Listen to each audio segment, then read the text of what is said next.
नमस्कार। आज हम एक बहुत ही दिलचस्प किताब विकी रॉबिन और जो डोमिंगेस की योर मनी और योर लाइफ पर बात कर रहे हैं। इसके एक हिंदी सारांश और रिव्यू के आधार पर हम इसे गहराई से समझने की कोशिश करेंगे। मकसद यह है कि कैसे ये किताब हमें सिखा सकती है कि पैसे को सिर्फ एक जरिया मानकर एक ज्यादा मीनिंगफुल, ज्यादा आज़ाद जिंदगी कैसे जी जाए। किताब का निचोड़ एक लाइन में है कि भाई, पैसा जिंदगी चलाने का औजार है, जिंदगी का मकसद नहीं। बिल्कुल सही कहा। और ये सिर्फ कोई फलसफा नहीं है, ये ने एक बड़ा प्रैक्टिकल सिस्टम देती है किताब। ये हमारे फाइनेंस को, हमारे पैसों को सीधा हमारी जीवन ऊर्जा और जिंदगी के मकसद से जोड़ती है। ये सोचने का तरीका ही बदल देती है पूरा। और कमाल की बात यह है कि जो डोमिंगेस, जो इसके लेखक हैं, वो खुद वॉल स्ट्रीट एनालिस्ट थे और इसी फिलॉसफी पर चलकर सिर्फ 30 साल की उम्र में रिटायर हो गए थे। तो हाँ, ये काम करता है। माँ, ये लाइफ एनर्जी या जीवन ऊर्जा वाली बात, ये मुझे बहुत इंटरेस्टिंग लगी। किताब ये कहती है कि जब हम पैसा खर्च करते हैं तो असल में हम सिर्फ पैसा नहीं खर्च कर रहे हैं, हम वो टाइम खर्च कर रहे हैं, वो जिंदगी का हिस्सा खर्च कर रहे हैं जो हमने वो पैसा कमाने में लगाया है ना। हाँ बिल्कुल, ये सोच में एक फंडामेंटल बदलाव है। जैसे मान लीजिए कोई 500 रुपए की चीज खरीदता है और उसे 500 रुपए कमाने में समझ लीजिए 5 घंटे लगते हैं। तो किताब के हिसाब से उसने वो चीज 500 रुपए में नहीं खरीदी, उसने अपनी जिंदगी के 5 घंटे देकर वो चीज खरीदी है। और जब हम हर खर्च को इस नजरिए से देखने लगते हैं ना, तो हमारे फैसले बदल सकते हैं। हाँ, ये तो सोचने पे मजबूर करता है।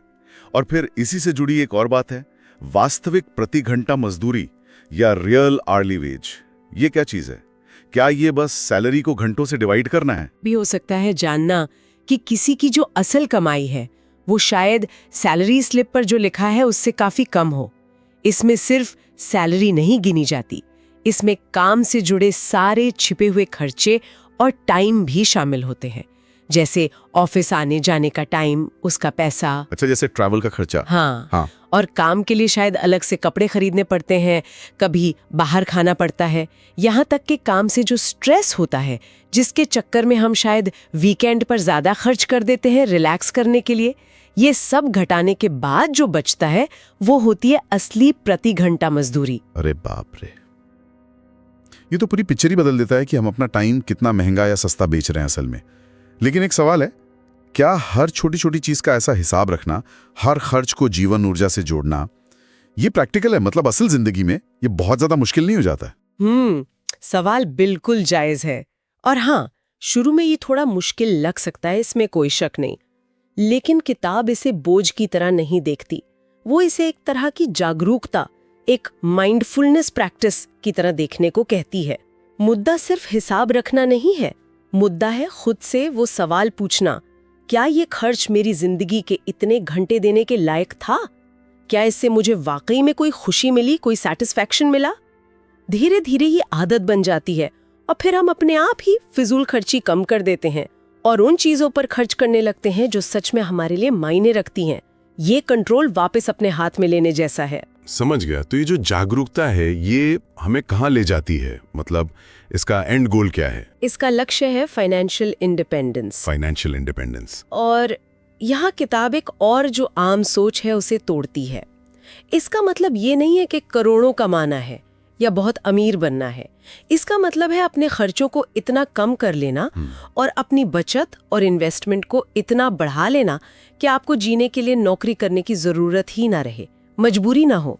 काम करें, जरूर करें, लेकिन अपनी शर्तों पर, अपनी मर्जी से, उन चीजों के लिए जो पसंद है, ना कि सिर्फ बिल भरने के लिए। ये सुनने में तो बहुत ही अच्छा लगता है कि काम मजबूरी ना हो, मर्जी हो।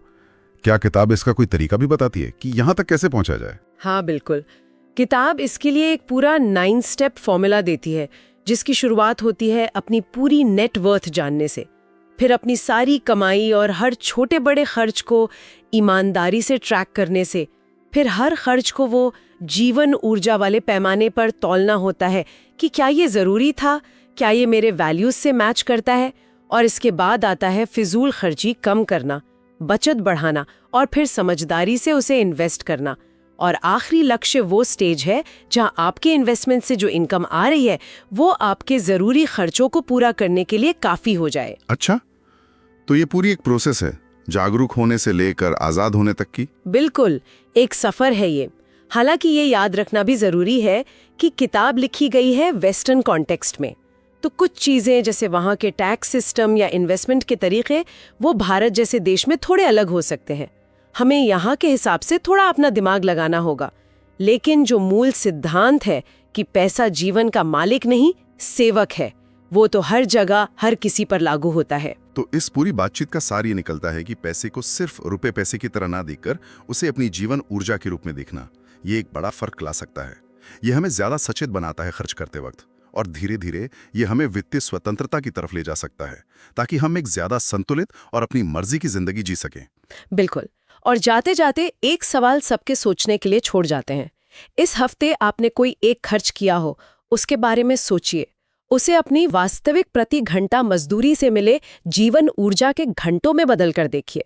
क्या वो खर्च किए गए घंटे उस जिंदगी से मेल खाते हैं जिसे आप सच में जीना चाहते हैं?